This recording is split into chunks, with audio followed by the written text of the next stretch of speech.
É muito comum os pais se perguntarem como ajudar as crianças a dormirem bem. E é disso que a gente vai falar agora com a doutora Larissa Borges, pediatra, que está aqui com a gente de novo, e também com a Patrícia Lobo, que é neuropediatra, especialista em sono. Oi, Patrícia, bem-vinda. Obrigada.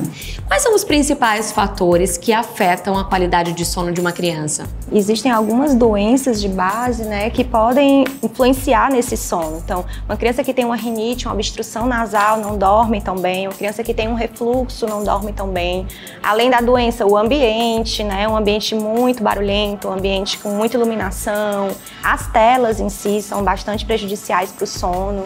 Quando a gente começa a falar sobre sono, a gente fala desde o acordar da criança, o que é rotineiro que ela faz.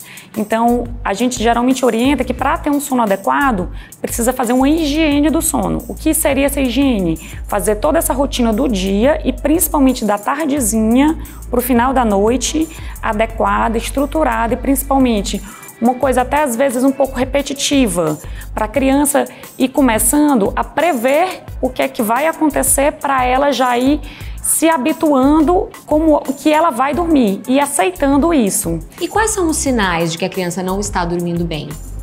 Então, uma criança que não dorme bem, né? Aquela criança que é sonolenta durante o dia, falta de atenção. Então, a criança que começa a ter problemas na escola, não consegue prestar atenção e não consegue aprender, né? Tem alterações físicas também que pode ocorrer. O sono é muito importante para o desenvolvimento da criança, então a falta dele vai influenciar a questão emocional. Tudo isso pode mostrar que a criança não está dormindo bem, né? Às vezes a queixa da mãe é hiperatividade, a criança não para quieta, a criança não está aprendendo bem, a criança é irritada, é agressiva. Geralmente a criança, quando ela tem um sono inadequado, ela fica irritada durante o dia, porque ela fica lutando contra aquele sono. E, inclusive, como ela vem falando também, tem repercussão no crescimento, tem repercussão na obesidade infantil, obesidade no adulto também. Pode ser repercussão de um sono inadequado. E o que é considerado dormir pouco para uma criança? Qual que é a média diária que é considerada saudável? Pois é, varia muito, né? Um RN, um recém-nascido,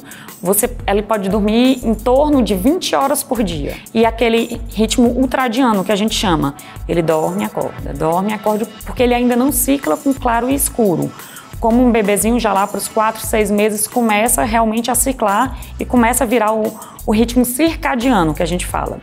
E aí essa quantidade de horas ela vai diminuindo até na vida adulta, em torno de 8 horas. A gente vai dar uma olhada agora num depoimento de uma mãe de 3 filhos. Ela vai contar um pouquinho da experiência dela com o sono das crianças. Vamos ver? Olá, eu sou Raquel, mãe da Lara, de 9 anos, do Pedro, de 6 anos e do Tiago, de 3 anos. Eu vim aqui contar para vocês um pouquinho da minha experiência em relação ao sono das crianças. A Larinha, por ser a minha primeira filha, independente de quantas vezes ela acordasse na madrugada, eu fazia com que ela adormecesse no próprio quarto dela. Já os meus filhos mais novos, quando eles acordavam, a primeira vez eu ia ao quarto deles, entretanto, a partir da segunda vez eu já trazia para eles dormirem comigo no meu quarto. Eu percebi que isso fez com que influenciasse diretamente na independência das crianças, tanto em relação a ter uma noite tranquila, quanto em relação ao próprio adormecer. E aí, gente? Foi uma mãe que teve algumas experiências divergentes, né? E de fato, a rotina ela vai influenciar bastante no sono de cada um. Mas, além da rotina, existe o temperamento da criança. Então, às vezes, é uma criança realmente que requer mais atenção. Existe aquela coisa que a gente tem que explicar. O risco de morte súbita quando é pequenininho, o risco de compartilhamento de cama. Isso a mãe tem que saber, principalmente quando é bebezinho. Você, Larissa, por exemplo, gosta de dormir com seus filhos na cama, né? Sim, Bruno, eu acredito na criação com apego, né? Inclusive, o afeto, que a gente já conversou, a importância do afeto no desenvolvimento cerebral dessa criança. Então, quando a gente estimula que a mãe, né, tenha esse contato mais próximo, a gente está estimulando a amamentação também, que acredito muito na importância da amamentação no desenvolvimento da criança. Mas tem gente que fala um pouco dessa questão da dependência, né? Que a criança fica menos independente quando ela dorme com os pais. Então isso não existe? Isso vários estudos já refutaram essa hipótese, de que a criança que dorme na cama dos pais, ela vai ser um adulto mais dependente. Isso não existe, não. Pra gente encerrar, eu queria que vocês falassem um pouquinho desses hábitos de higiene do sono, né? O que os pais podem fazer?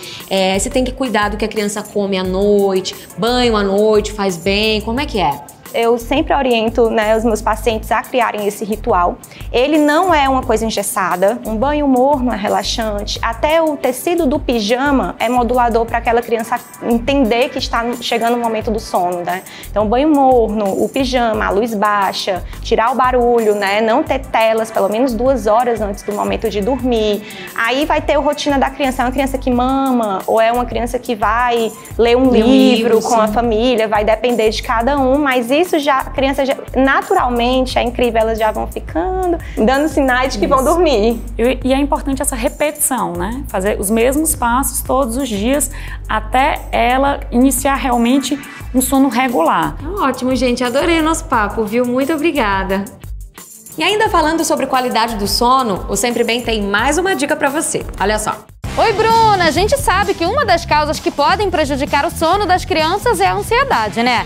E quem aí não gosta de ver uma criança sem esse problema e com uma boa rotina de sono, hein?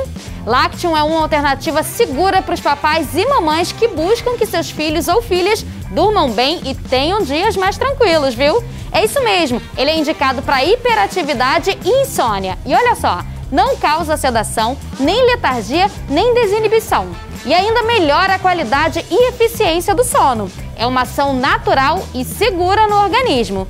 Você encontra Lactium nas farmácias de manipulação da Pague Menos. Informe-se em uma das lojas perto de você.